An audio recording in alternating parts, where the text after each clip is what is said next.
Hey guys, welcome to my YouTube channel Aziological One Destination for All Information। तो guys आज हम start करने वाले हैं यहाँ पर क्लास 12 पॉलिटिकल साइंस का चैप्टर नंबर 5, जिसका नाम है आपकी स्क्रीन के सामने United Nation and its organisation. दरअसल यहाँ पे गाइज आपकी जो बुक है जिसका नाम है कंटेम्प्रेरी वर्ल्ड पॉलिटिक्स, उसमें जो है इसके प्रीवियस के जो चैप्टर्स हैं उसको मर्ज कर दिया गया है, इसीलिए यहाँ पे इस चैप्टर का जो नंबर है वो 5 हो गया है, क्योंकि इससे पहले जो आपके चैप्टर्स हैं उनको मर्ज कर दिया गया है। और इस चैप्टर का जो नाम है बुक 1 में वो है आपका इंटरनेशनल ऑर्गेनाइजेशन, लेकिन टर्म 1 सिलेबस के अनुसार, बिल्कुल लेटेस्ट सिलेबस के अनुसार इसका जो नाम है वो भी चेंज करके United Nation and its organisation रख दिया गया है। तो गाइज इस चैप्टर में हम मेनली फोकस करने वाले हैं कि किस तरीके से सोवियत यूनियन कोलैप्स होने के बाद, यानी सोवियत यूनियन का डिसइंटीग्रेशन होने के बाद और उसी के साथ साथ कोल्ड वॉर का अंत होने के बाद किस तरीके से पूरे वर्ल्ड में जितनी भी इंटरनेशनल ऑर्गेनाइजेशंस थी उनका रिस्पांस रहा है, और किस तरीके से जो उसके बाद जो है इंटरनेशनल इश्यूज वहाँ पर उठे थे उसको किस तरीके से यहाँ पे यूएन ने और उससे जुड़ी हुई संस्थान ने उसको टैकल किया है। तो इस चैप्टर में मेनली हम फोकस करेंगे यूनाइटेड नेशन और उससे जुड़ी हुई ऑर्गेनाइजेशन के बारे में।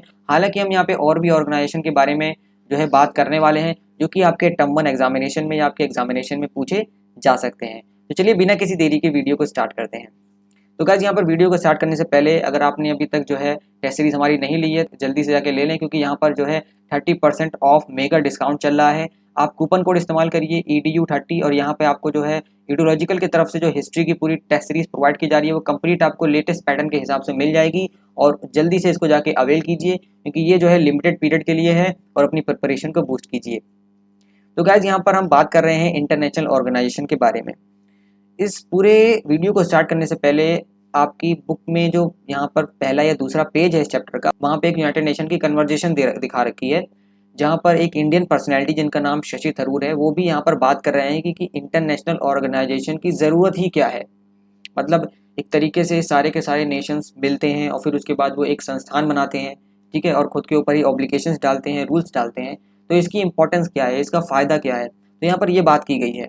इसी बीच में यहाँ पर एक स्टेटमेंट उनकी आई है शशि थरूर की। उन्होंने उसी स्टेटमेंट में कहा है कि इंटरनेशनल ऑर्गेनाइजेशन की अगर बात करें तो ये एक प्लेटफॉर्म, बहुत अच्छा प्लेटफॉर्म है, बिकॉज जो इज़ बेटर देन वॉर। उनका ये एक इंपॉर्टेंट जो है वर्ड आपको वहाँ पे एनसीईआरटी की बुक में मिलेगा। उन्होंने कहा है जो इज़ बेटर देन वॉर। अब यहाँ पे जो का मतलब हो गया आपका यहाँ पे टॉकिंग, यानी एक तरीके से एक ऐसा प्लेटफॉर्म जहाँ पर दो कंट्रीज़ या दो से ज़्यादा कंट्रीज़ अपनी कन्फ्लिक्ट को सुलझाने के लिए वहाँ पर बातचीत करते हैं, और बातचीत से यहाँ पर ये ज़्यादा चांसेस होते हैं कि उनका जो मामला है वो सुलझ जाता है। अगर ये इंटरनेशनल ऑर्गेनाइजेशन नहीं होती तो आपका यहाँ पे वॉर की सिचुएशन आती, और हमने पिछले चैप्टर्स में सारे के सारे जो है पॉलिटिकल साइंस में देखा कि किस तरीके से वॉर से जो डिस्ट्रक्शन होता है वो कितना बुरा तरीके से जो है कंट्री की डेवलपमेंट पर असर डालता है। तो इसलिए यहाँ पर इन्होंने कहा है कि जो इज़ बेटर देन वॉर। और यहाँ पे शशि थरूर ने जो है कोई फेमस पर्सनैलिटी थी, उनकी जो है स्टेटमेंट यहाँ पर ये हाईलाइट की है। तो एक तरीके से हम कह सकते हैं कि इंटरनेशनल ऑर्गेनाइजेशन का वाकई में जो यहाँ पर एक तरीके से कंट्रीब्यूशन है पीस और सिक्योरिटी में वो बहुत बड़ा माना गया है। अब यहाँ पे चलिए वापस आ जाते हैं हम यहाँ पर चैप्टर पर। तो हालांकि हम चैप्टर के बारे में बात कर रहे थे, लेकिन हमें एक फ्लो बनाना था। तो यहाँ पर अगर हम बात करें टोटल कितनी इंटरनेशनल ऑर्गेनाइजेशन हमारी कंट्री में मौजूद हैं, तो एक इंटरनेशनल एसोसिएशन बना हुआ है इंटरनेशनल ऑर्गेनाइजेशन का, जो कि एक कोऑर्डिनेटिंग बॉडी है। अगर उसकी बात करें तो यहाँ पर उसने रिकॉग्नाइज किया है कि पूरे वर्ल्ड में फिलहाल में 250 इंटरनेशनल गवर्नमेंटल ऑर्गेनाइजेशन मौजूद है। अगर हम बात करें इंटरनेशनल लेवल पर कितने एनजीओज हैं, तो यहाँ पर गाइस 6000 एनजीओज यहाँ पर जो है रिकॉग्नाइज किए गए हैं, जिनके मेंबर्स एसोसिएशंस में हैं और या फिर एज अ इंडिविजुअल हैं। अगर हम बात करें कि इंटरनेशनल ऑर्गेनाइजेशन के फंक्शन क्या होते हैं पॉइंट वाइज अगर हम बात करें, तो यहाँ पे हमने ये भी दर्शा रखा है कि सबसे पहला भाई जो काम होता है इंटरनेशनल ऑर्गेनाइजेशन का वो होता है कि इंफॉर्मेशन को कलेक्ट करना और जो भी ट्रेंड्स हैं उनको मॉनिटर करना। दूसरा यहाँ पर काम होता है इंटरनेशनल ऑर्गेनाइजेशन का किस तरीके से जो यहाँ पर मदद फरामोश करना, यानी कोई भी सर्विस या कोई भी एड को डिलीवर करना अगर कोई भी कंट्री किसी भी चीज़ की नीड में है तो। उसके बाद यहाँ पर जो तीसरा फंक्शन होता है इंटरनेशनल ऑर्गेनाइजेशन का मेनली जो पाया गया है वो है कि एक फॉरम प्रोवाइड करना जिससे जो है बार्गेनिंग आसानी से हो सके। और आपका जो लास्ट है, जो वेरी इंपॉर्टेंट पॉइंट है, वो है यहाँ पर डिस्प्यूट को सेटल करना। ये दो पॉइंट्स मैंने आपको वही समझाया जो इस तरीके से मैंने बताया कि जो इज़ बेटर देन वॉर, कि किस तरीके से हम यहाँ पर भले ही एक दूसरे को बोर करें, टॉक करें, एक प्लेटफॉर्म पे सारी की सारी कंट्रीज यहाँ पर मौजूद रहें, उससे ये होता है कि एक तरीके से यहाँ पे बार्गेनिंग के जो चांसेस है वो बढ़ जाते हैं और डिस्प्यूट्स भी यहाँ पर ज़्यादातर केसेस में रिजॉल्व हो जाते हैं। तो एक तरीके से हम कह सकते हैं कि इंटरनेशनल ऑर्गेनाइजेशन का ये दो तो इंपॉर्टेंट पॉइंट है ही है, और ये बाकी जो हमने यहाँ पर बताया कि किस तरीके से सर्विस और एड भी इंटरनेशनल ऑर्गेनाइजेशन समय समय पर देती रहती है। जैसे मैंने आपको बताया कि वैसे भी हम यहाँ पर यूएन और उससे जुड़ी हुई संस्थान के बारे में यानी उसकी ऑर्गेनाइजेशन के बारे में तो पढ़ने ही वाले हैं, लेकिन यहाँ पे चलिए एक बार देख लेते हैं कुछ अन्य इंटरनेशनल ऑर्गेनाइजेशन के बारे में और उनके हेडक्वार्टर के बारे में, क्योंकि हो सकता है कि आपसे एमसीक्यू क्वेश्चन में ये सब भी पूछ लिया जाए, क्योंकि ये काफ़ी फेमस यहाँ पर हमने जो है लिस्ट आउट कर रखी है आप सबके लिए। एक बार यहाँ पर नज़र डाल लेते हैं। अगर हम आईएमएफ की बात करें तो आईएमएफ का हेडक्वार्टर आप सबको पता है वॉशिंगटन डीसी में है। यूनाइटेड नेशन की बात करें तो यूनाइटेड नेशन का हेडक्वार्टर न्यूयॉर्क में है। डब्ल्यूटीओ का जेनेवा स्विट्जरलैंड में है। डब्ल्यूएचओ की बात करें तो जेनेवा स्विट्जरलैंड में है। आईएलओ की बात करें तो आईएलओ का जेनेवा स्विट्जरलैंड में है। यूरोपियन यूनियन आप सब जानते हैं यूरोप में है। वर्ल्ड बैंक का अगर बात करें तो वॉशिंगटन डीसी है। तो यहाँ पर आपका इंटरनेशनल मैरीटाइम ऑर्गेनाइजेशन भी है। उसके बाद बात करें यहाँ पर वर्ल्ड इंटेलेक्चुअल प्रॉपर्टी ऑर्गेनाइजेशन की, तो उसका हेडक्वार्टर यहाँ पर जेनेवा स्विट्जरलैंड है। उसके बाद बात करें हम यहाँ पे फूड एग्रीकल्चर ऑर्गेनाइजेशन की, तो यहाँ पे उसका हेडक्वार्टर रोम इटली में है। इसी तरीके से आप यहाँ पे देख सकते हैं बहुत सारी हमने यहाँ पर जो ऑर्गेनाइजेशन है वो लिस्ट आउट कर रखी है, काफ़ी लंबी लिस्ट है। आप इसकी क्वालिटी वीडियो की बढ़ा के स्क्रीनशॉट ले सकते हैं, क्योंकि ये काफ़ी इंपॉर्टेंट है आप सबके लिए कि सारी के सारी ऑर्गेनाइजेशन जितनी भी फेमस ऑर्गेनाइजेशन है उनका फुल फॉर्म और उनका जो है नाम पता होना और उनके हेडक्वार्टर्स का पता होना। तो गाइस चलिए बात कर लेते हैं मेनली अपने जो है चैप्टर के बारे में। जो हमारा चैप्टर का कोर है वो है United Nation and its organisation. तो चलिए शुरू करते हैं हम यहाँ पर यूनाइटेड नेशंस को लेकर। तो यहाँ पर सेकेंड वर्ल्ड वॉर ख़त्म होने के बाद आप सबको पता है कि 1945 में यूनाइटेड नेशन का जो है गठन किया गया, इसको फॉर्म किया गया और शुरुआत में इसमें जो है 51 कंट्रीज शामिल थी। और अभी फिलहाल में आप सबको पता है कि यूएन के सेक्रेटरी जनरल कौन है? Antonio Guterres. यहाँ पे गाइज मैं एक और चीज़ आपको बताना चाहता हूँ कि ये वीडियो आप लास्ट तक ज़रूर देखें, क्योंकि ये वीडियो आपके एग्जामिनेशन में तो काम आएगी, लेकिन उसी के साथ साथ यहाँ पर आपके कॉम्पिटिटिव एग्जाम में भी या फ्यूचर में भी अगर आप कोई कॉम्पिटिटिव एग्जाम अटेम्प्ट करेंगे जाके, या आने वाले आपकी नॉलेज में भी ये ऐड करेगी, क्योंकि ये ऑर्गेनाइजेशन काफ़ी इंपॉर्टेंट है और इनके सवाल जो है ज़्यादातर एग्जामिनेशन में पूछे जाते हैं। तो इस वीडियो को लास्ट तक ज़रूर देखिएगा। तो यहाँ पर हम बात कर रहे थे कि एंटोनियो गुटेरेस जो है अभी यहाँ पे प्रेजेंट में यूएन के सेक्रेटरी जनरल हैं और यूनाइटेड नेशन एक तरीके से इंटरनेशनल ऑर्गेनाइजेशन है जिसके बहुत सारे एम हैं। कुछ एम की बात करें तो यहाँ पर पहला है maintaining international peace and security, developing friendly relation among others. फिर उसके बाद यहाँ पर है promoting social progress and provide better living standard and human rights. फिर उसके बाद है आपका harmonising the action of nation. इसी के साथ साथ यहाँ पर यह भी बताया जाता है कि यूएन एक लार्जेस्ट इंटर गवर्नमेंटल ऑर्गेनाइजेशन है जो कि सबसे ज़्यादा फेमिलियर और सबसे ज़्यादा इंटरनेशनली रिप्रेजेंटेड है, क्योंकि इसमें बहुत सारे कंट्रीज, यानी मैं कह सकता हूँ कि यही एक लौती एक ऐसी ऑर्गेनाइजेशन है जिसमें मैक्सिमम टू मैक्सिमम कंट्रीज जो है यहाँ पर एज अ मेंबर जुड़ी हुई हैं।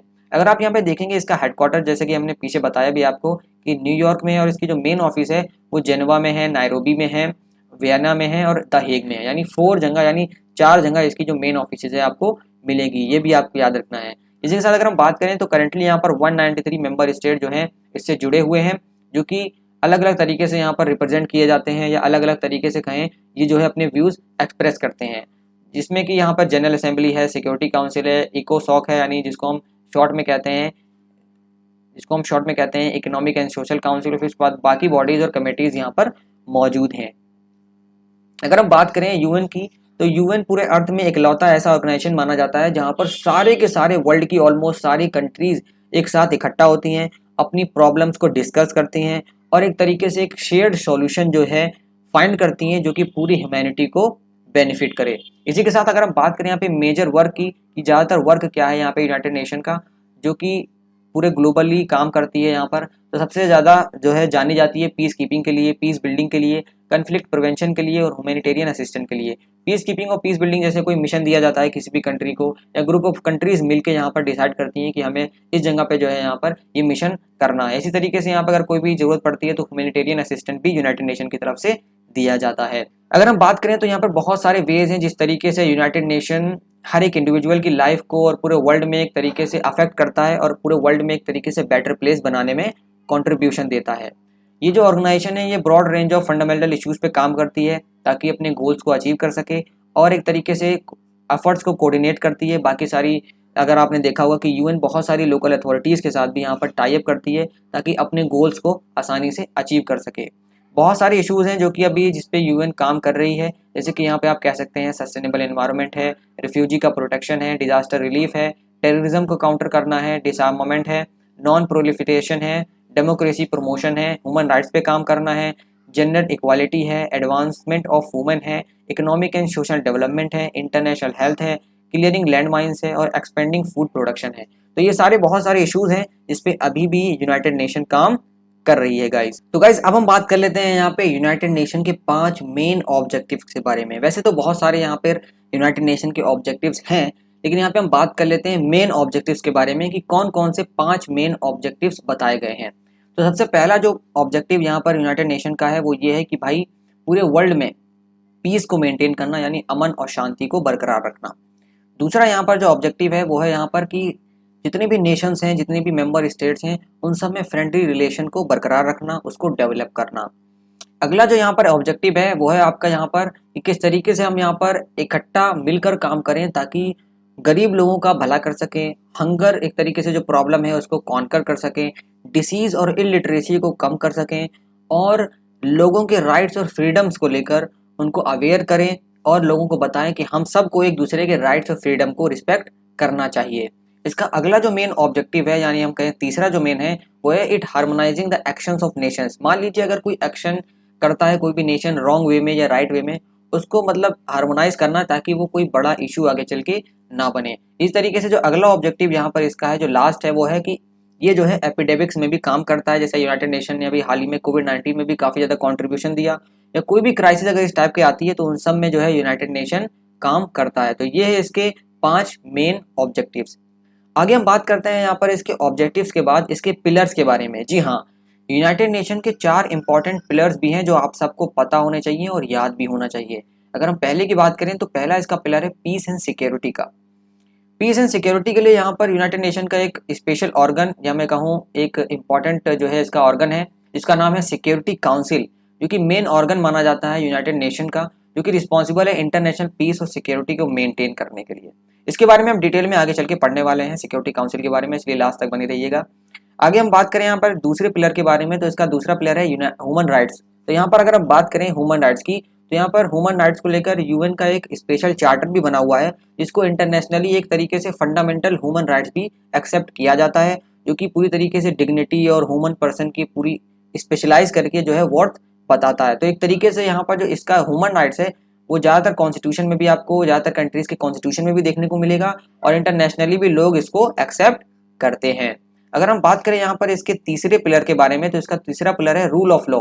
जी हाँ, यूएन ने कई सारी ऐसी कंडीशन इस्टेब्लिश की हैं जिससे जस्टिस प्रिवेल करे, लोगों के जो है ट्रीटीज के ऑब्लिगेशन से उनको रिस्पेक्ट किया जाए और जो बाकी सोर्सेज है इंटरनेशनल लॉ से उनको भी मेंटेन किया जाए। तो एक तरीके से यहाँ पे कुल मिला के रूल ऑफ लॉ की बात भी की गई है और ये इसका एक इम्पॉर्टेंट पिलर भी है। अगर हम बात करें यहाँ पे चौथे पिलर की यूनाइटेड नेशन की, तो वो है डेवलपमेंट, विकास। जी हाँ, तो यहाँ पे जो फोर्थ डिक्लेयर्ड एम है ऑफिशियली यूनाइटेड नेशन ने डिक्लेयर किया है, चारों के चारों पिलर्स, ये कोई अपनी तरफ से नहीं है, ये यूनाइटेड नेशन ने खुद ऑफिशियली डिक्लेयर किया है, तो आपको पता होना चाहिए। तो अगर हम बात करें यहाँ पे चौथे पिलर की, तो वो है डेवलपमेंट, जो कि यहाँ पर यूनाइटेड नेशन प्रमोट करती है सोशली इकोनॉमिकली, ताकि लोगों के स्टैंडर्ड ऑफ लिविंग है उसको बढ़ाया जा सके।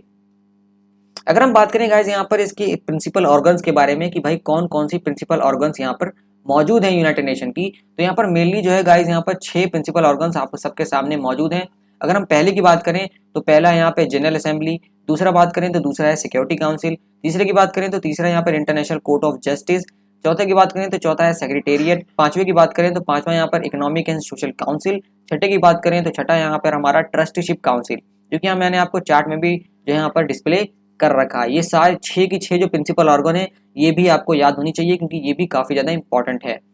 अब यहाँ पे बात कर लेते हैं एक एक ऑर्गेनाइजेशन के बारे में थोड़ा सा डिटेल में, क्योंकि आपके इससे जुड़े हुए डीप क्वेश्चन भी थोड़े बहुत आ सकते हैं। हालांकि इतना डीप नहीं आएगा जितना हम पढ़ा रहे हैं, खाली आप उस पर फोकस करिए और वीडियो में लास्ट तक बनी रहिए। अगर हम बात करें यहाँ पर जनरल असेंबली के बारे में, जो कि पहला और एक फोरमोस्ट इंपॉर्टेंट जो है यहाँ पर हम कह सकते हैं यूनाइटेड नेशन का ऑर्गन है। तो अगर हम बात करें यहाँ पे जनरल असेंबली की, तो एक तरीके से इसे भी मेन ऑर्गन माना जाता है यूनाइटेड नेशन का, और यहाँ पर जो है सारी के सारे जो मेंबर्स हैं यूनाइटेड नेशन के वो इसी असेंबली में, जिसको हम जनरल असेंबली कहते हैं, इसी असेंबली में यहाँ पर सब इकट्ठा होते हैं। और यहाँ पर हर एक मेंबर स्टेट का जो वोट होता है उसकी वैल्यू होती है 1 वोट, चाहे वो अमेरिका हो या कोई पूरा कंट्री क्यों ना हो, सारी के सारी मेंबर स्टेट के जो वैल्यू होती है जनरल असेंबली में वो 1 वोट ही होती है। अगर हम बात करें इसके पूरे फंक्शन के बारे में, तो इसमें कभी कभार इलेक्शन होता है इनकी एजेंसीज को, इनके स्ट्रक्चर को इलेक्ट करने के लिए, यानी अगर कोई भी स्पेशल ऑर्गन बनाया जा रहा है या कोई भी की एजेंसी बनाई जा रही है जो कि यूएन के अंडर में काम करेगी, तो उसको लेकर भी यहाँ पे डिस्कशन किया जाता है, उसको लेकर भी पहले यहाँ पे इलेक्शन किया जाता है, फिर उसके बाद ही कोई और एजेंसी यूएन के अंडर में जो काम करेगी उसको फॉर्मेशन किया जाता है। इसी तरीके से यहाँ पे अगर आगे बात करें तो जनरल असेंबली में बहुत सारी इंटरनेशनल इश्यूज को लेकर डिस्कशन होता है, डेलिब्रेशन होता है, जैसे कि आपने देखा था चाहे वो इजराइल फलस्तीन इशू हो, तो यहाँ पर भी बहुत सारी डिस्कशन इसको लेकर हुए हैं, और भी बहुत सारे जितने भी इंटरनेशनल इश्यूज आते रहते हैं उन सब के यहाँ पे डिस्कशन सारे मेंबर स्टेट्स की प्रेजेंस में किया जाता है। अगर हम बात करें तो मेंबर नेशन से जुड़ी हुई अगर कोई भी लास्ट में कंक्लूजन आता है, अगर कोई भी प्रॉब्लम रिजॉल्व होती है, तो उसके साथ साथ यहाँ पे डिसीजन भी लिया जाता है सारी के सारी मेंबर कंट्रीज के प्रेजेंस में यूनाइटेड नेशन जनरल असेंबली में। आगे गाइस अगर हम बात करें यहाँ पर इसकी सिक्योरिटी काउंसिल के बारे में, जो कि इसका दूसरा प्रिंसिपल ऑर्गन यूनाइटेड नेशन का माना गया है। यहाँ पर अगर हम बात करें सिक्योरिटी काउंसिल की, तो सिक्योरिटी काउंसिल का आप सबको पता है कि इसकी प्राइमरी रिस्पॉन्सिबिलिटी ये है कि इंटरनेशनल पीस और सिक्योरिटी को मेंटेन रखना। और जैसे कि आप सबको पता है, अगर हम इसके स्ट्रक्चर की बात करें तो इसका स्ट्रक्चर में 15 हमारे कुल मिला के मेंबर्स होते हैं, और यहाँ पर हर एक मेंबर का जो वोट होता है वो एक ही माना जाता है। लेकिन यहाँ पर थोड़ा सा दांवपेच है, वो आप सबको ही पता है क्या है। इन 15 मेंबर्स में से गाइज 5 परमानेंट मेंबर होते हैं, और जो बाकी 10 होते हैं वो जनरल असेंबली के द्वारा, जो कि हमने पीछे पढ़ा, उनके द्वारा इलेक्ट होके आते हैं केवल 2 साल के लिए। जी हाँ, तो कुल मिला के अगर हम बात करें तो 15 मेंबर्स हमारे यहाँ ही हैं, उसके अलावा यहाँ पे 5 परमानेंट हैं, और 10 जो होते हैं वो जनरल असेंबली के द्वारा इलेक्ट होके आते हैं। अब यहाँ पे आपके मन में सवाल आएगा कि ये 5 परमानेंट कंट्रीज कौन सी हैं। तो 5 परमानेंट कंट्रीज यहाँ पे ज़्यादातर लोगों को पता हो सकता है पता हो। यहाँ पर पहली है यूएसए, दूसरी है यूके, तीसरा है फ्रांस, फिर उसके बाद आपका है चाइना, और फिर उसके बाद आपका यहाँ पे रशिया। तो कुल मिला के हो गई 5 परमानेंट कंट्रीज जिनको यहाँ पे इलेक्शन की जरूरत नहीं पड़ती, ये परमानेंटली सिक्योरिटी काउंसिल में रहती हैं। और यहाँ पर जितने भी अगर हम बात करें जो भी काउंसिल में डिसीजन लिए जाते हैं वो सबके ऊपर यहाँ पर ये जो है ऑब्लिगेटरी होता है, सबको जो है इसको मानना पड़ता है। और ये जो सिक्योरिटी काउंसिल है इसका प्राइमरी फंक्शन ही यही है कि इंटरनेशनल पीस और सिक्योरिटी को मेंटेन करना। तो जाहिर सी बात है ये सारे के सारे कन्फ्लिक्ट को भी यही प्रिवेंट करता है, और उसी के साथ साथ जो भी कोऑपरेशन अगर बात करें स्टेट्स के बीच में तो वो ही ये करता है। और उसके साथ साथ यहाँ पर अगर हम बात करें सोशल इकोनॉमिक डेवलपमेंट की, तो उसको भी यहाँ पर इम्प्रूव और डेवलपमेंट करने की कोशिश सिक्योरिटी काउंसिल करता है। आगे अगर हम बात करें तीसरे प्रिंसिपल ऑर्गन की, जिसका नाम है इंटरनेशनल कोर्ट ऑफ जस्टिस। जी हाँ गाइस, आपने सुना होगा ये इंटरनेशनल कोर्ट के बारे में। ये भी एक यूनाइटेड नेशन का प्रिंसिपल ऑर्गन ही है, और इसमें कुल मिला के अगर बात करें तो यहाँ पर इसमें 15 जजेस रहते हैं जिनको 9 ईयर्स के लिए, यानी 9 साल के लिए, काफी लंबा टेन्योर है।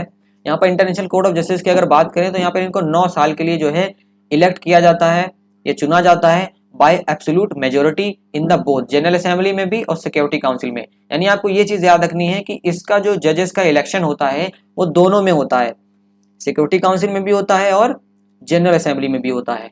अगर हम बात करें इंटरनेशनल कोर्ट ऑफ जस्टिस की, तो एक तरीके से हम कह सकते हैं कि ये एक प्राइमरी जुडिशियल ऑर्गन है यूनाइटेड नेशन का। अगर हम बात करें जो ये कोर्ट है ये काफी फेमस है बहुत सारे इंटरनेशनल इश्यूज को टैकल करने में। हाल ही में अभी जो है इंडिया और कोई कंपनी थी प्राइवेट, जो बाहर की कंपनी थी, उसके बीच में जो है थोड़ा बहुत यहाँ पर प्रॉब्लम चल रही थी, तो उसका भी केस कहाँ पे चल रहा है, इंटरनेशनल कोर्ट ऑफ जस्टिस में। तो इस तरीके से यहाँ पे बहुत सारे लीगल डिस्प्यूट्स अगर कोई होते हैं स्टेट्स के बीच में या जो है स्टेट्स या किसी कंपनी के बीच में, तो वो सारे के सारे यहाँ पर जो है यहाँ पर इंटरनेशनल कोर्ट ऑफ जस्टिस में रिजॉल्व किए जाते हैं। और इसी के साथ साथ अगर यूनाइटेड नेशन को किसी भी लीगल मसले पर या लीगल एक्सपेक्ट पर कोई भी एडवाइजरी ओपिनियन चाहिए, तो वो भी यूनाइटेड नेशन यहाँ पर ICJ से ले सकता है गाइज। अगर हम अगले यहाँ पर बात करें तो वो है यहाँ पर सेक्रेटेरिएट। क्या है सेक्रेटेरिएट? तो सेक्रेटेरिएट आप कह सकते हैं कि ये ऑर्गन भी है, और कह सकते हैं कि तरीके से ये स्टाफ है जो कि सारी के सारी नेशनैलिटीज को रिप्रेजेंट करता है, और एक तरीके से ये ड्यूटी स्टेशन है जो कि पूरे वर्ल्ड के लिए काम करता है। यहाँ पर आप बिल्डिंग भी देख सकते हैं, और हमारा जो है इंडिया का फ्लैग भी देख सकते हैं, और भी बहुत सारी कंट्रीज का यहाँ पे सारे जो कंट्रीज का ये पूरे जो है सेक्रेटेरिएट ऑफिस में यहाँ पे फ्लैग लगा हुआ है। अगर हम बात करें तो ये जो स्टाफ होता है, यानी कि जो सेक्रेटेरिएट स्टाफ होता है, इसका काम होता है जो भी डे टू डे काम होता है, काम करना ऑर्गेनाइजेशन का, उसको संभालती है। और इसी के साथ साथ जो इंटरनेशनल स्टाफ होता है वो जो है बाकी प्रिंसिपल ऑर्गन जो हैं, हालांकि एक प्रिंसिपल ऑर्गन नहीं है, ये एक सेक्रेटेरिएट है, ये सिर्फ और सिर्फ बाकी प्रिंसिपल ऑर्गन जो है उनको जो है यहाँ पर सर्विस देती है। क्या देती है? सर्विस देती है। तो यहाँ पर अगर MCQ में आता है कि क्या सेक्रेटेरिएट एक प्रिंसिपल ऑर्गन है, तो वो नहीं है, वो सिर्फ और सिर्फ यहाँ पर बाकी जो प्रिंसिपल ऑर्गन हैं उनको सर्विस प्रदान करती है। आप सबको पता है कि यहाँ पे जो सेक्रेटेरिएट होता है, जो मेनली जो यहाँ पर सेक्रेटेरिएट स्टाफ होता है, उसमें एक हेड होता है, इसका नाम होता है सेक्रेटरी जनरल, जो कि हमने पहले पिछले में पढ़ा, जो अभी कौन है, एंटोनियो गुटरेस। जी हाँ, बिल्कुल आपने सही कहा। और इसको अपॉइंट किया जाता है जनरल असेंबली के द्वारा 5 ईयर रिन्यूएबल टर्म के लिए, यानी इसको जो है दोबारा रिन्यू किया जा सकता है गाइस। अगर हम बात करें यहाँ पर यूएन सेक्रेटेरिएट की, तो वो हम बात कर चुके हैं कि एक स्टाफ है और ये सारी की सारी जो डे टू डे वर्क है इसका कंप्लीट होता है, सिर्फ यही इसका एक मेन फंक्शन बताया गया है। इसके अलावा आपको सेक्रेटेरिएट से कुछ भी नहीं पढ़ना। आगे अगर हम बात करें इसके अगले ऑर्गन के बारे में, तो वो है यहाँ पर guys economic and social council. अभी हमने पीछे पढ़ा इकोनॉमिक एंड सोशल काउंसिल, जिसको शॉर्ट में इकोसॉक भी कहा जाता है। तो इसका मेन फंक्शन क्या है?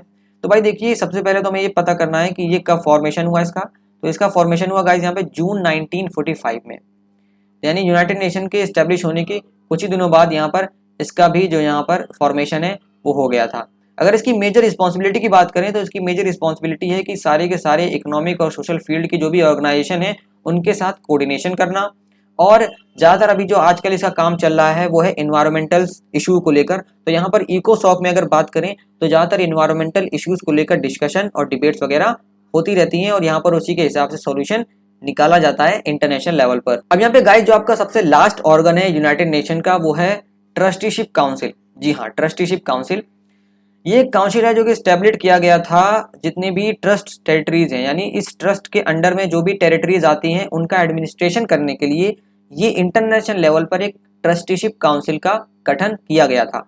मेनली इसमें जो टेरिटरीज हैं वो फॉर्मर कॉलोनीज की हैं, यानी वो कंट्रीज जो कि पहले किसी दूसरी कंट्रीज के राज में थी, यानी उनके रूल में थी, या फिर कोई ये डिपेंडेंट टेरिटरीज हैं। तो ये सारी के सारी जो कैटेगरीज हैं ये सब की सब ट्रस्टीशिप काउंसिल की टेरिटरीज में आती हैं। ठीक है गाइस, और इसको कहा जाता है इंटरनेशनल ट्रस्टीशिप सिस्टम। क्या कहा जाता है? International trusteeship system. ये मेक श्योर करता है कि भाई देखिए अच्छे खासे स्टेप लिए जाएं, ताकि जो है जो भी टेरिटरीज हैं उनको हम अच्छे से गवर्न कर सके और उनको हम सेल्फ सफिशिएंट यानी आत्मनिर्भर, या हम कह सकते हैं सेल्फ गवर्नमेंट के लिए रेडी कर सकें, और आगे चल के वो खुद ही आज़ाद हो सकें। तो यही मेन फोकस रहता है ट्रस्टीशिप काउंसिल का, जो है यही मेन इंपॉर्टेंट फंक्शन यहाँ पर आपको मिलेगा ट्रस्टीशिप काउंसिल में। तो गाइस यहाँ पे चलिए बात कर लेते हैं हम यहाँ यूनाइटेड नेशन की एजेंसीज के बारे में, जो कि यहाँ पर आप देख सकते हैं पहली ऑर्गेनाइजेशन या हम कहें पहली की एजेंसी जो है यहाँ पर कौन सी है? यूनेस्को। काफ़ी फेमस है, आप सब जानते हैं, जिसका फुल फॉर्म है United Nation educational scientific and cultural organisation.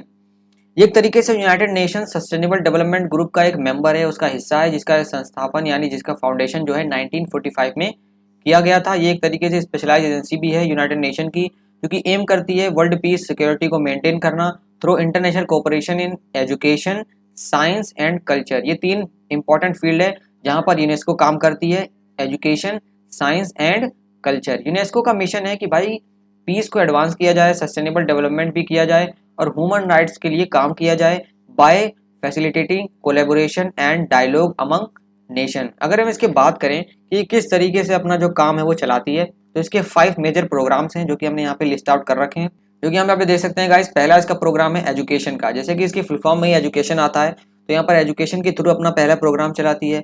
दूसरे प्रोग्राम की बात करें तो यहाँ पर है ये नेचुरल साइंसेज।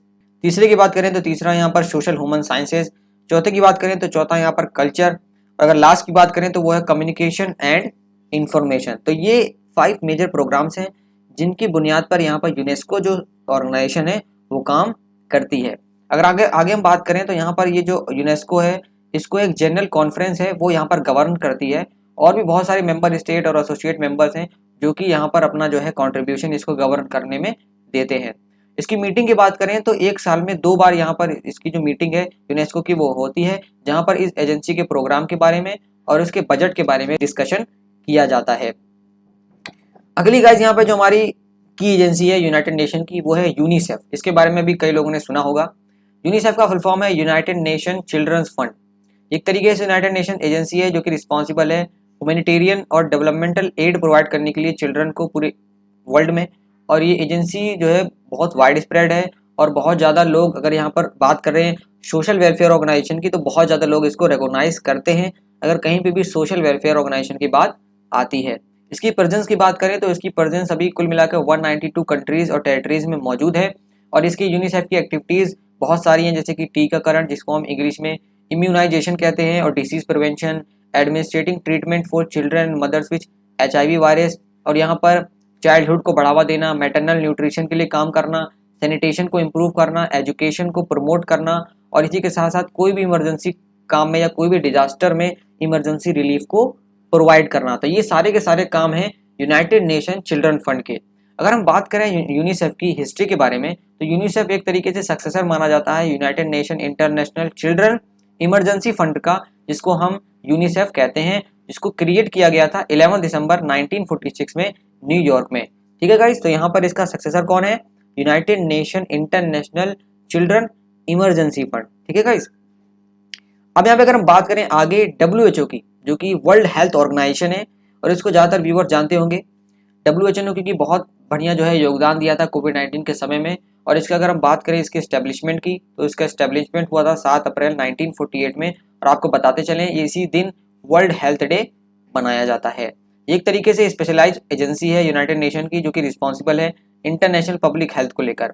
इसका जो मेन ऑब्जेक्टिव है वो ये है कि भाई जो भी पूरे वर्ल्ड में जितने भी लोग हैं उन सबका जो highest possible level of health है उसको हम किस तरीके से अटेन कर सकते हैं, उसको किस तरीके से अचीव कर सकते हैं, यही यहाँ पर WHO का मेन मोटिव है।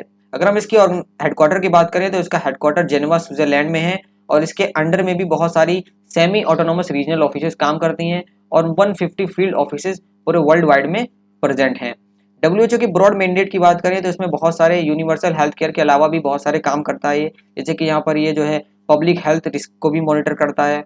यहाँ पर जो भी अगर हेल्थ इमरजेंसी आती है तो उसमें कोऑर्डिनेशन का रिस्पांस देता है, उसमें भी रिस्पांस देता है कोऑर्डिनेशन के लिए। और इसी के साथ साथ अगर हम बात करें यहाँ पर ये ह्यूमन हेल्थ और वेलबींग को भी प्रमोट करता है। और इसी के साथ साथ गाइज यहाँ पर अगर कोई कंट्री यहाँ पर लेस डेवलप है, या उसके पास इतना रिसोर्सेज नहीं है, या उसके पास इतना टेक्नोलॉजिकल डेवलपमेंट नहीं है, तो यहाँ पर जो है WHO उस चीज़ को भी प्रोवाइड करता है उन कंट्रीज़ को।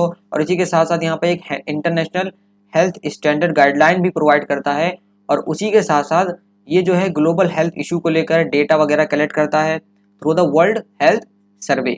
तो यहाँ पर एक तरीके से हम कह सकते हैं ज़्यादातर WHO ने एक लीडिंग रोल अदा किया है ज़्यादातर मिशन में। जैसे कि अगर हम बात करें स्मॉल पॉक्स का हो गया, तो स्मॉल पॉक्स में भी एक लीडिंग रोल अदा किया है इंटरनेशनल लेवल पर। अगर हम बात करें पूरा तरीके से पोलियो को ख़त्म करना, तो वो भी WHO ने उसमें भी काफ़ी लीडिंग रोल अदा किया है, इंपॉर्टेंट कॉन्ट्रीब्यूशन दिया है। इबोला वैक्सीन की अगर बात करें हम, तो उसका भी डेवलपमेंट में यहाँ पर WHO का योगदान रहा है। अभी हाल फिलहाल में इसकी करंट क्या काम चल रहा है, इसका करंट में बहुत सारे काम चल रहे हैं, जैसे कि कम्युनिकेबल डिसीजेज जितने भी उभर कर सामने आ रहे हैं, HIV एड्स वगैरह को भी लेकर हम बात करें, इबोला को लेकर बात करें, और पार्टिकुलरली कोविड-19, malaria, tuberculosis, non communicable disease जैसे कि आपका हार्ट डिसीज हो गया, कैंसर हो गया, इन सबको अभी फिलहाल में करंटली WHO काम कर रही है, और हम सबको उम्मीद है कि ये सारी पे भी हम जो है सक्सेसफुली यहाँ पर इसको इरेडिकेट कर देंगे। आगे जो आपकी ऑर्गेनाइजेशन है वो है यहाँ पर गाइस इंटरनेशनल लेबर ऑर्गेनाइजेशन। जी हाँ, इंटरनेशनल लेबर ऑर्गेनाइजेशन नाम से आपको पता है कि ये पार्टिकुलरली जो है यूनाइटेड नेशन की एजेंसी है, जिसको फाउंड किया गया था 1919 में, अक्टूबर 1919 में, under the league of nation.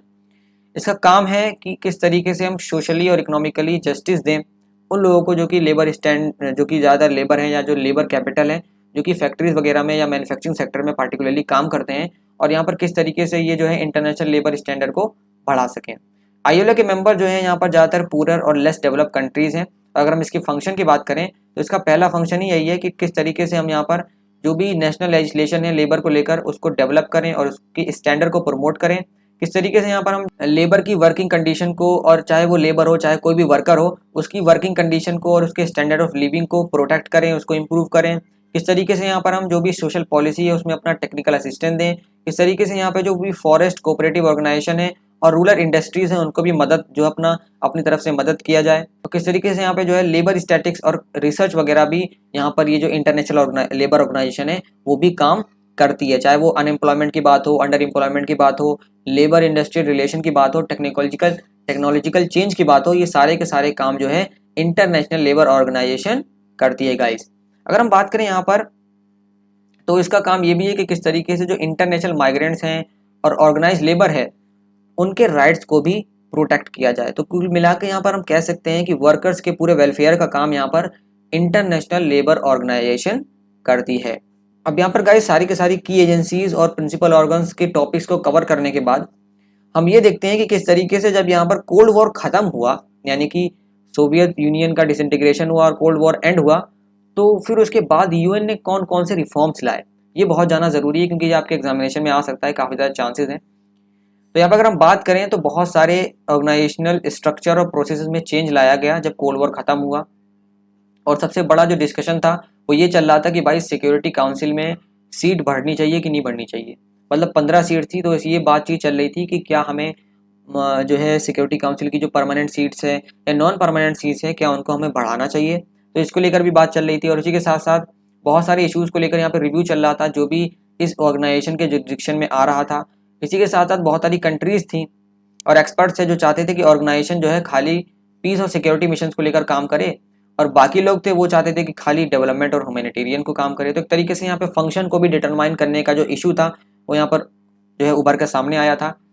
Finally यहाँ पर जनवरी 1997 में यूएन के उस टाइम के जो सेक्रेटरी थे जिनका नाम था, काफ़ी फेमस थे, जनरल कोफी अन्नान। तो कोफी अन्नान ने एक इंक्वायरी इनिशिएट करी न्यू परमानेंट और नॉन परमानेंट मेंबर्स की, और यहाँ पर एक क्रिटेरिया सेटअप किया कि भाई ये क्रिटेरिया जो फुलफिल करेगा सिर्फ वही एलिजिबल होगा परमानेंट और नॉन परमानेंट मेंबर बनने के लिए। तो यहाँ पर अगर हम बात करें तो बहुत सारे क्रिटेरिया थे, जैसे कि यहाँ पे पहला है कि वो एक कंट्री मेजर इकोनॉमिक पावर होनी चाहिए, वो कंट्री मेजर मिलिट्री पावर होनी चाहिए, उस कंट्री का यूएन बजट में अच्छा खासा कंट्रीब्यूशन होना चाहिए, और इसी के साथ साथ एक बिग नेशन होना चाहिए इन टर्म्स ऑफ पॉपुलेशन, और उसी के साथ साथ वो एक ऐसा नेशन होना चाहिए जो कि डेमोक्रेसी को और लोगों के ह्यूमन राइट्स को रिस्पेक्ट करे। और फिर उसके बाद उन्होंने ये भी कहा कि एक और क्रिटेरिया है, वो ये है कि कंट्री जो है वर्ल्ड डाइवर्सिटी को रिप्रेजेंट करना चाहिए in terms of geography, economic system और कल्चर। तो कुल मिला के ये सारे अगर क्राइटेरिया कोई भी कंट्री फुलफिल करती है तो वो परमानेंट और नॉन परमानेंट बनने के लिए एलिजिबल होती है। बहरहाल जैसे कि आप सबको पता है कि परमानेंट तो भी खाली 5 हैं और वही जो है परमानेंट रहेंगे, और बाकी जो 10 हैं वो यहाँ पर हर 2 साल में चेंज होते रहेंगे। अब यहाँ पे जैसे कि हम बात कर रहे थे परमानेंट मेंबर की खासियत के बारे में, पिछले स्लाइड में भी हमने ये पढ़ा कि किस तरीके से जो वीटो पावर है वो यहाँ पर परमानेंट मेंबर इस्तेमाल करते हैं और उसी की वजह से उनके पास एक स्पेशल पावर होती है। तो वीटो पावर की अगर हम बात करें, जिनको नहीं पता उनको बता दें, यहाँ पर कोई भी अगर डिसीजन लिया जाता है सिक्योरिटी काउंसिल में तो उसको वोटिंग के द्वारा ही प्रोसीड किया जाता है, और जितने भी मेंबर्स होते हैं काउंसिल के उनके पास एक वोट होता है। हालांकि जो परमानेंट मेंबर होते हैं उनके पास एक स्पेशल पावर होती है, वो जो है किसी भी मैटर पर नेगेटिव मैनर में भी वोट कर सकते हैं। जी हाँ, और उनका खाली एक वोट ही पूरे डिसीजन को नेगलेक्ट कर सकता है। फॉर एग्जांपल मान लीजिए अगर कोई डिसीजन लिया जा रहा है यहाँ पर किसी भी कंट्री के द्वारा, तो कुल मिला के मान लीजिए 15 अगर कंट्रीज हैं और 15 कंट्रीज में अगर 14 ने भी सपोर्ट कर दिया और एक कंट्री है जिसने यहाँ पर नेगेटिव में वोट कर दिया और वही कंट्री परमानेंट मेंबर है, तो यहाँ पर वो जो डिसीजन है वो होल्ड कर दिया जाएगा। इसी के साथ अगर हम बात करें यहाँ पर, तो वर्ल्ड वॉर 2 के बाद सिर्फ उन्हीं स्ट्रॉन्ग कंट्रीज को यहाँ पर प्रिविलेज दिया गया था, सिर्फ उन्हीं स्ट्रॉन्ग कंट्रीज को यहाँ पर परमानेंट सीट दी गई थी जिनका बहुत अच्छा खासा मतलब प्रिविलेज पोजीशन है और वो एक तरीके से डेवलप कंट्री हैं, सिर्फ उन्हीं को यहाँ पर परमानेंट मेंबर बनाया गया था गाइस। तो इस तरीके से यहाँ पर जो गाइस है वीटो पावर काम करती है। अगर हम बात करें यहाँ पर यूनाइटेड नेशन की जुरिडिक्शन के बारे में कि इसका स्थान कहाँ कहाँ है, यहाँ पे किन किन सेक्टर्स में किन किन इश्यूज में ये काम कर सकती है, तो यहाँ पर अगर इसकी बात करें जुरिडिक्शन के बारे में, तो यहाँ पे यूएन मेंबर जो थे वो जो है 2005 में यहाँ पर एक बार मीटिंग की उन्होंने, ताकि वो अपनी एनिवर्सरी को सेलिब्रेट कर सकें और जो भी पूरे इंटरनेशनल लेवल पर सिचुएशन चल रही है उसको भी देख सकें। इसी के साथ साथ इस मीटिंग में 2005 की यहाँ पर एक पीस बिल्डिंग कमीशन का भी स्थापन किया गया, उसका क्रिएशन किया गया, और इसी के साथ साथ इंटरनेशनल कम्युनिटी जो है उसने यहाँ पर ये भी रिस्पॉन्सिबिलिटी ली कि अगर बाय चांस इन फ्यूचर कोई भी ऐसी कंट्री में कि कोई भी नेशनल गवर्नमेंट फेल कर जाती है, कोई भी डेमोक्रेटिक गवर्नमेंट फेल कर जाती है, तो उस कंडीशन में इंटरनेशनल कम्युनिटी अपनी तरफ से उस कंट्री के लोगों को बचाएगी अत्याचारों से, एट्रोसिटीज से। तो ये भी यहाँ पर 2005 की मीटिंग में डिसाइड किया गया। उसके बाद ह्यूमन राइट्स काउंसिल का स्थापना आप सबको पता है, इसी मीटिंग के बाद 19 जून 2006 में किया गया, जिसको हम आज के समय में UNHRC भी कहते हैं। उसके बाद बहुत सारे एग्रीमेंट्स भी किए गए। फेमसली यहाँ पर हम बात करें अगर, तो मिलेनियम डेवलपमेंट गोल भी इसी 2005 की मीटिंग में किया गया, एक डेमोक्रेसी फंड क्रिएट किया गया, और ट्रस्टीशिप काउंसिल जो थी गाइस, जो ट्रस्टीशिप काउंसिल चली आ रही थी टेरिटरीज के लिए, उसको जो है विंड अप कर दिया, यानी उसको धीरे धीरे डिसॉल्व कर दिया। तो गाइस यहाँ पर अगर हम फाइनली बात करें यहाँ पर इंडिया और यूएन रिफॉर्म्स के बारे में, यानी जब यूनाइटेड नेशन रिफॉर्म्स कर रहा था जिस टाइम पर, तो उस टाइम पर इंडिया का क्या रिस्पांस था। इंडिया का ये कहना है, इंडिया का ये बिलीव था कि भाई अगर जो है हमें एक स्ट्रेंथन यानी एक मजबूत और रिवाइटलाइज यूएन चाहिए, तो उसको जो है पूरे चेंजिंग वर्ल्ड में अपने हिसाब से भी चेंज होना पड़ेगा। और इंडिया ने जो है हमेशा जो है जो भी यूएन का रोल रहा है डेवलपमेंट को प्रमोट करने का, कोऑपरेशन को प्रमोट करने का, तो उसमें हमेशा जो है इंडिया ने अपना फुल सपोर्ट दिया है। तो इस तरीके से हम यहाँ पे कह सकते हैं कि इंडिया और यूएन का रिलेशन काफ़ी पॉजिटिव रहा है, चाहे वो यूएन रिफॉर्म्स की बात हो, चाहे वो किसी भी चीज़ की बात हो। तो कुल मिला के अगर हम बात करें तो यहाँ पर जो है हमारा चैप्टर जो है ख़त्म होता है। मुझे उम्मीद है आपको ये पूरा चैप्टर बहुत अच्छा लगा होगा। बहुत ब्रीफ चैप्टर था, काफ़ी छोटा चैप्टर था, लेकिन बहुत इंपॉर्टेंट चैप्टर था आपके एग्जामिनेशन पॉइंट ऑफ व्यू से। इसमें बहुत सारी ऑर्गेनाइजेशन हमने कंप्लीट किया और सारी की सारी ऑर्गेनाइजेशन को आप जो है नोट डाउन भी कर सकते हैं आगे पीछे करके, और यहाँ पे आने वाले समय में भी आप आगे आपके इस्तेमाल ज़रूर आने वाला है। तो उम्मीद है मुझे आपको पूरी वीडियो ज़रूर पसंद आई होगी। तो गाइस मिलते हैं आपसे नेक्स्ट लेक्चर में, तब तक के लिए जय हिंद, जय भारत।